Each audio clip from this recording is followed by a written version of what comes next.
No, that's on YouTube. Really? Yeah. Damn. So let's get into your backstory. How did you get so involved with the AI? Well, um, let me look at my profile. When is that I left?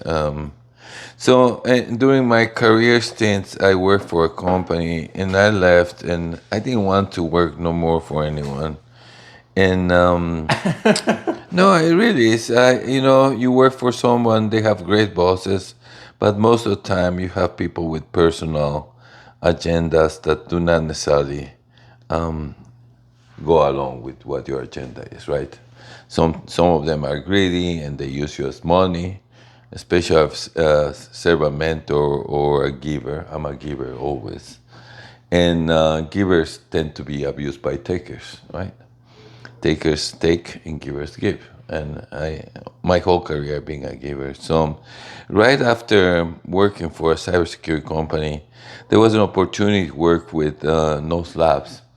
And Nose Labs was brainchild of Matthew Merchadium that was working with a billionaire here in Miami called Moshe Mana. Wingwood is, and Moshe, I think he's owner of most downtown real estate. It's the largest real estate owner of downtown Miami. I think I heard 10 million square feet. I'm not sure if that's true. But Nose Labs was an attempt to create this AI blockchain smart city, right? Matthew wrote a white paper, a book that the city of Miami gave him the keys to the city, right? Because it was so important. And it was talking about Industry 4.0, IoT, the smart city, and how the city connects everybody, and how can you maintain this smart city with sensors and things like that that you can see the traffic, the citizens can see the traffic, and tokenize the real estate to be able to be used for insurance purposes, right? And what Matthew was doing is what's called digital twins. I don't know if you're familiar with digital twins, but basically it's a digital format of the building. So, and it's like, think of what the architects use, right? But it's a three-dimensional format. It has every aspect of the building, the piping, the electrical, the rebar, the cement, the columns. So you can have layers of that, and that's in the digital twin. And when you have that committed to digital twin, you can put it into a blockchain. Right. And why would you do that? Because that gives you the exact amount of materials, electricity, everything is structural of the building. So for insurance companies, that becomes a beautiful tool to figure out how much the building cost, right? Right. So it's perfect because you can do that. In addition, you can create tokens that are part of the building. You can own tokens of building. Or now the thing is selling apartments through smart contracts, right? A smart contract to sell a real estate will take 1 second to do, right? Because, okay, click, done. Whereas before you had to put the escrow money, this and that, and this and that, and 3 weeks later you have the contract signed. A smart contract, you can go to a marketplace, look at the house you want, it has the title, all the title search or serial knowledge proof, everything, the stamps, everything is paid. All you have to do is flip, and you just pick up the house, in 1 second you have the house. That's a smart Where is contract. this? Where is this happening? Right now there's a lady, I forgot the name of the lady that's doing that, but I can get you the name later on. They're doing that right now. If you have not get into it, you should get into it. Your real estate, oh my God, that the amount of time saves, and it removes intermediation. Remember, smart contracts remove intermediation, so your commission is not divided among many people, or someone tries to take your commission. That smart contract guarantees that the commission is going to pay like it has to be paid. The smart contract maintains the escrow. Remember, the smart contract is the escrow. There are no more escrow companies. Everything can happen like this. I'll get you on it. It's this already. There are many pros doing that. The thing is, at the beginning, crypto became a don't touch crypto, right? And Douglas Elliman it was a big. They were trying to do that with Bitcoin and all stuff. Now the regulation is becoming more and more popular. Imagine what's going to happen to real estate. You can buy it through a smart contract. That process of But it's the majority of people's wealth is in real estate. Oh, So yeah. do you really want to trust that into one of the most unreliable forms of currency? You think it's unreliable? I mean, Have you seen what Bitcoin is doing right now? no, I know it's what it's doing, but it's one of the newest forms of currency. Am I right? It's been since what, 2011, 2012. I mean, So you put that against the dollar, right? right now there's people betting against the dollar. Even the federal government is betting against the dollar with Bitcoin. They're buying Bitcoin. Because they're betting against the dollar because they want the dollar to lower. It's a hedge. So Bitcoin is becoming know- a hedge like gold, right? The thing is, people. So Do you think your currency is backed by real gold? You see, if you put all your currency we have in here, the US, is not matching the gold that's in the reserves. So think about that, right? So it's that when you have a bill that you think is money, well, Bitcoin is the digital money now. It's the reality is hitting you hard in the face, and with AI, it's going to be more important, right? Because AI is going to use better digital money. You cannot pay cash with AI, right? You pay with digital. So if you want to buy, you buy a condo in Dubai, yeah, with Bitcoin, you can do it right now with a single person button, yeah. You have $3 million to buy in Dubai, you can buy but it. what people do are people doing that Yeah, 100%. Significantly. because wouldn't you want to represent a representative taking care of your transactions in such a way that you are Oh yeah, you can put that. That's where you get the commission. The smart contract is not removing the representative. The representative is the guy that's going to guide you and make sure you're not going to get given, something that you're not supposed to buy. So, the smart contract protects all the stakeholders in the transaction. Remember, even the guy that's showing the condo, he's going to get the commission guaranteed. That sometimes with some shady real estate organizations, the commission is like, goodbye, call me tomorrow. I don't have the check. I'll send in a mail. Oh yeah, call me tomorrow. Tomorrow I'm going to be here. And they're not there tomorrow. You know what I mean? You know what I'm talking about. People is like that with money is terrible. Smart contracts do not let none of that exist. So it creates an ecosystem that's much more put together. That's what we have now. There's a lot of integrity issues right now with our ecosystem. Web3 does not allow this integrity. It provides integrity at all costs. And that's the smart contract. So you cannot lose with the smart contract. Right now, you can lose with any contract. You can lose with the smart contract. There's no chance of losing. So it's deterministic. With a legal contract, it's never deterministic. Whichever has more money is the one that's going to decide what's going to happen. The legal contract is an illusion. You're getting legal system supply. I don't care who they say. Look, if you look now, what's happening, you realize that legal system is corrupt. It's coin operated. It does not work like it's supposed to be. It's a lie. Smart contracts will make that a reality, a true reality. Code is law. and you think that's going to be the solution? It's the future. So we have gone Web 1, Web 2, and Web 3. What does that mean? And so it's a progression of the internet, right? Right. And Web 1 was representation. Web 2, you have read and write. Web 3, it removes a freemium. It protects you through smart contracts. Yeah? And the smart contract and decentralized identities are going to be the new way of interacting with Web 3 and AI. 100%, I guarantee you that that's happening. It's happening. The problem is that the blockchain guys and the AI guys are not meeting together. It's going to happen. Because if you think about, let's talk about what's happening in the internet, right? You pick a piece of news. Do you know that's true or not? No. You pick a piece of data. Do you know that's true or not? You don't know. It can be fake data. Yeah? For training AI. You go and look at a video. Do you know it's fake or new? Well, How do you know it's fake? yeah, exactly. How do you know it's real? You don't know. Right. Because AI, with VO3 and the new technologies coming, it's getting so freaking accurate. There's no aberrations. You say, oh, no, I know it's AI because I saw an extra. No, now it's perfect. So how do you can create a reality out of that? So Guess what? Smart contracts. Smart contracts has blockchain, and blockchain provides provenance. So, what's the future of videographers of people? Better. So let's talk about that. So there was this lady in London. I wish I'm sorry. I wish I knew her name. She was a singer, and she produced and created her music. And her producers were taking the money. The manager was stealing the money. They were paying royalties. She got tired of it. Said, I'm going to do something about this. And she created this NFT, right? Non-fungible token that has a smart contract there. So for her music to be listened, you have to buy that.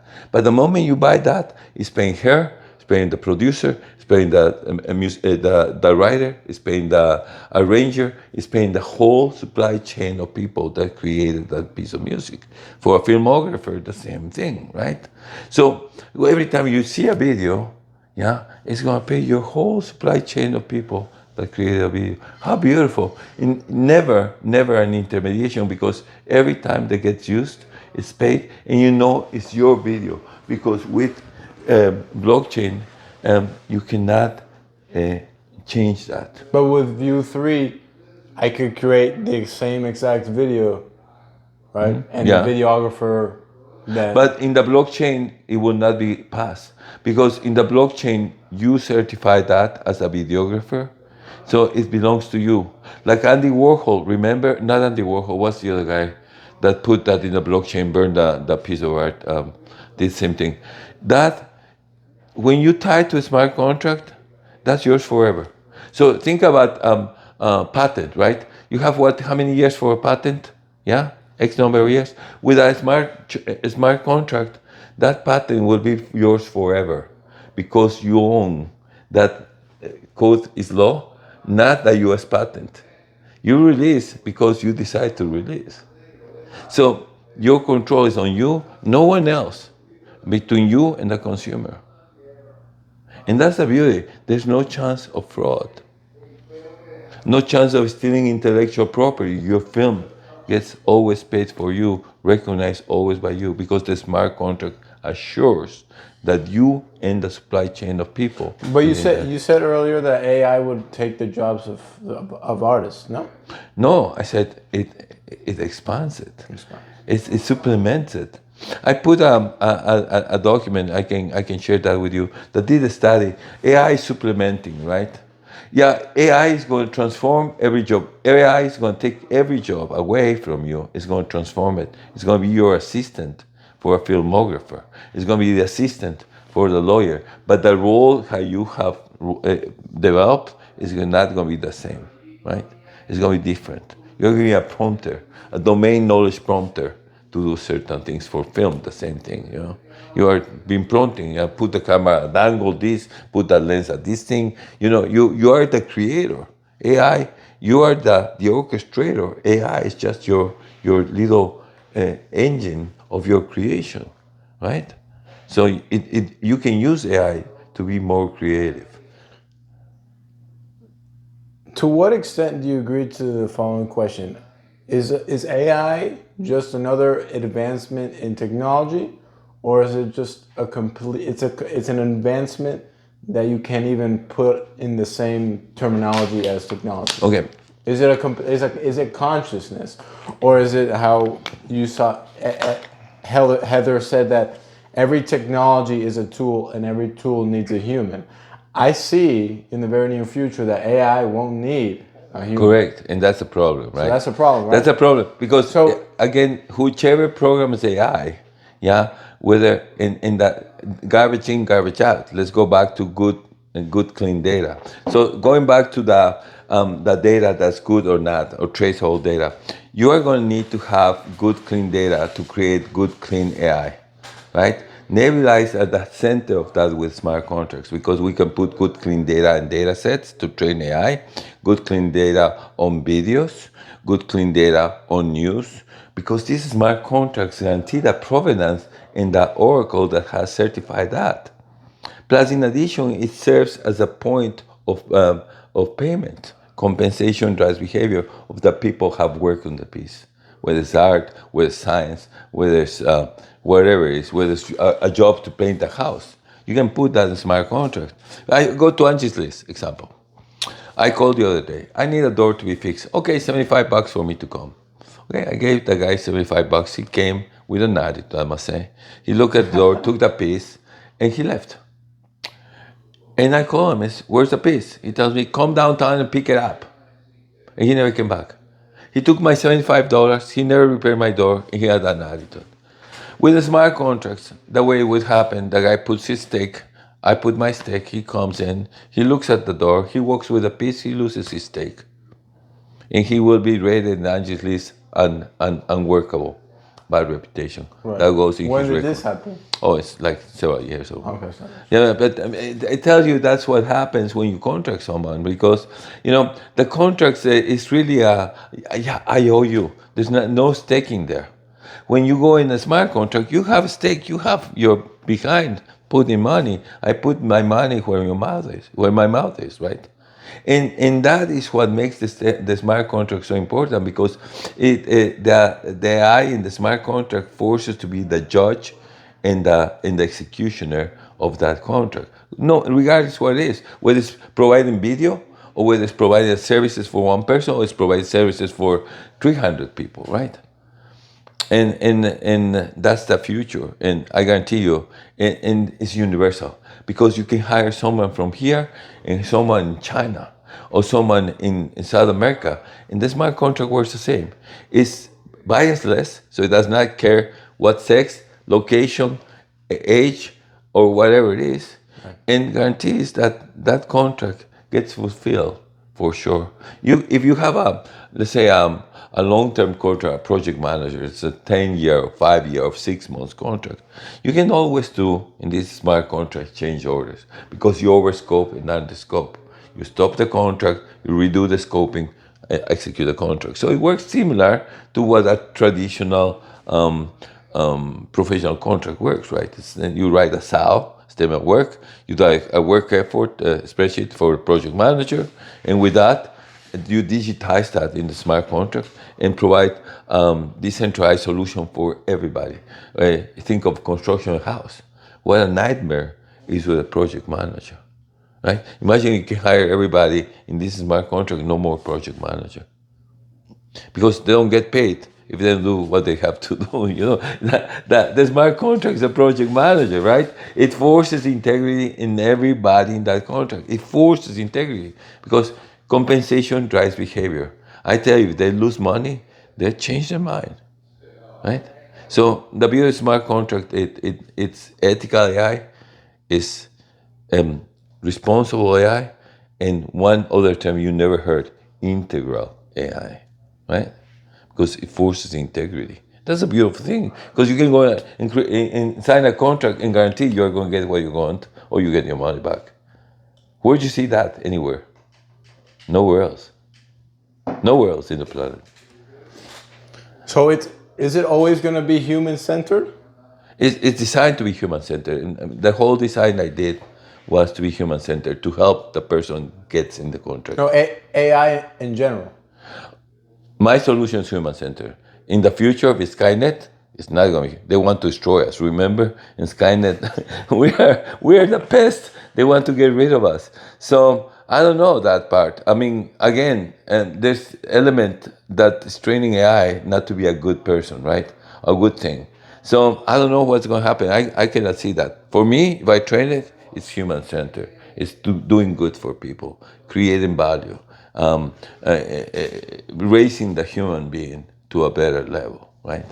Because when we invented the internet, people thought it would take over. I was there. I brought the university to internet, because I researched Miami-Dade College from the ground up, and we were researching routers and all stuff, because I was doing the preliminary analysis to get in the ARPANET. And I ended up selecting Cisco routers when there were 700 people in Cisco. I had to go to Silicon Valley. It was not a common router, because at the time the commerce was not yet in the internet. It was only ARPANET in the universities. Miami-Dade was up there. And yes, a massive change of things, because you think every company has a website right now, right? If you don't have a website, you're not a company. Well, the same thing is going to happen. Every company is going to have an AI agent in front of them. But people shouldn't be scared, right? But that's the problem. Adoption is at the beginning is very difficult because there's a lot of FUD, fear, uncertainty, and doubt, right? And we have gone to the clinics and all of a sudden it clears up a lot of things because I see people who are afraid and also, oh my God, I can do this, I can do that. Ah.